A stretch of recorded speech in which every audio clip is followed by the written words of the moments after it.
Hi, I'm Seth Silverberg, a fourth-generation rancher from South Dakota. I consider myself pretty lucky to live out here, 52 miles from the nearest Walmart, in a county that doesn't own a stoplight. Fortunately, I've had the chance to travel around the country, and I've met a lot of great people. I once invited a friend from Chicago to come out to the ranch during calving. To my surprise, he replied, "What is calving?" A valid question that I had overlooked. Any rural South Dakotan knows that calving is the process of cows giving birth and ranchers assisting when needed. My friend's question reminded me that many people today live unaware of basic animal husbandry practices. In an effort to educate people who haven't had the chance to interact with animals, I created this video about the modern beef cattle ranch. In order to better understand the modern ranch, let's first take a quick look at some history. Humans have raised animals for food and fiber over thousands of years. Although knowledge of animals increased and improvements through breeding were made, the practice of caring for domesticated animals remained fundamentally unchanged for most of history. Livestock stayed outdoors in their natural habitat, and humans met the food and water needs of the animals. It followed that proper care of livestock benefited both people and animals, because healthy, well-fed animals produced the best. We call this concept animal husbandry. Today, many animal production systems are far removed from the husbandry method. Factory farms for chickens, turkeys, and pigs prevent animals from ever seeing green grass. Artificial methods have trumped the rule that an animal must be well to produce well.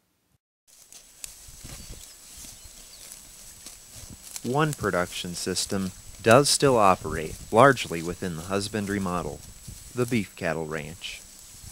The American cattle ranch is today much like it was 100 years ago. Actually, production methods fundamentally remain the same as they have for thousands of years. Cattle graze forage from the earth, which allows them to grow and thrive. It remains in the best interest of both the cow and the rancher for her to be on pasture. These cows and calves are enjoying a beautiful April morning on our family ranch. The calves seen in the video are fewer than 2 months old.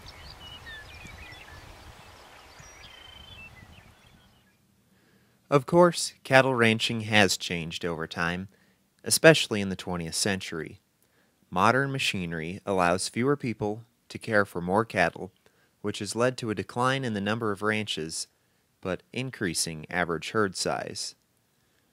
Despite this change, many families still operate the ranch with entirely family labor. Even though ranchers utilize all-terrain vehicles, pickups, trailers, machinery, and tractors, these modern tools cannot replace the individual care ranchers give to livestock. Today's machinery has actually improved welfare for cattle in cold climates. In a perfect world, both cow and cattlemen would be happy to have cows grazing year-round, and indeed this system still exists. However, in cold climates with lots of snow, like here in South Dakota, the winter grazing can be unpredictable. Instead of guessing if cows will be able to graze or starve during the winter, ranchers use modern machinery to stockpile feedstuffs throughout the summer and fall. When winter rolls around and the pasture grass is exhausted or becomes snowed over, cattlemen begin feeding that stockpile to maintain the health of the herd. Even though she is fed mechanically, the cow still has plenty of room to roam, and we see the mutual best interest of the cow and the cattleman is a well-cared-for cow. Despite some mechanization, the beef cattle ranch still treats animals as individuals. Every life remains important to the rancher, and he does everything he can to preserve it. This is a calf that we brought in last night The wind chill was about 0 degrees Fahrenheit. It was born out on the prairie, but it was a little too cold for it out there. And it actually got chilled before we brought it in, so it's been having trouble nursing. I've been helping it here by getting the teat in its mouth, and then it's started to nurse.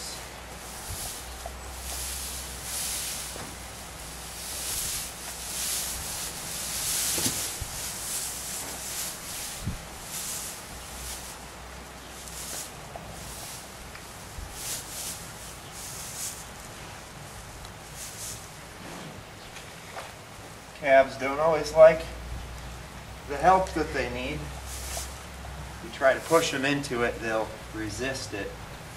So sometimes the best strategy is if you get your finger in their mouth, they'll start sucking your finger, and then without them knowing it, you can switch it over to the teat.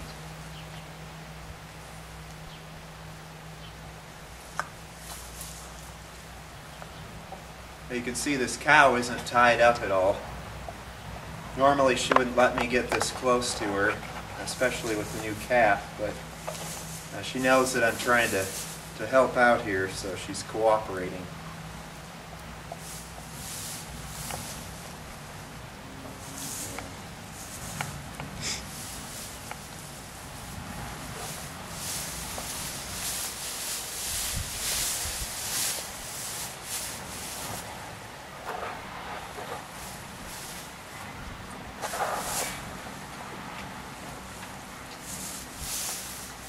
There we go.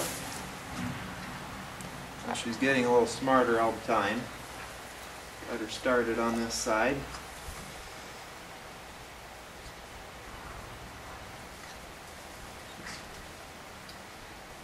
She's pretty good at nursing right now, but she still has a little trouble picking up the teat on her own.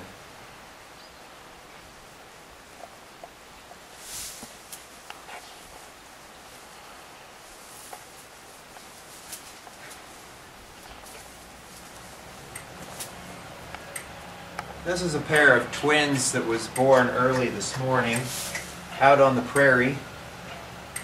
And it was fairly warm this morning. They probably would have done all right out there, except often when there's twins on the prairie, one can get separated from the mother. So it's safer if you bring them into closer quarters, especially when they're young. That way both calves can have access to the mother. This is the smaller twin. She weighed 66 pounds at birth, and I've just helped her get started nursing here.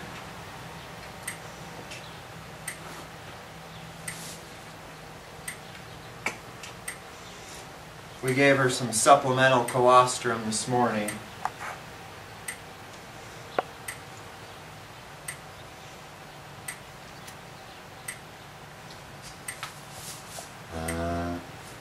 She's a little wobbly yet, but she's got the good spirit.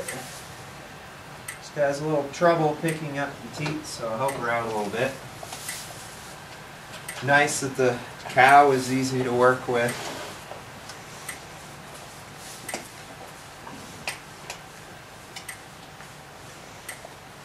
She'll let me help out her calf without even being tied up, but she gets a little back rub out of it too.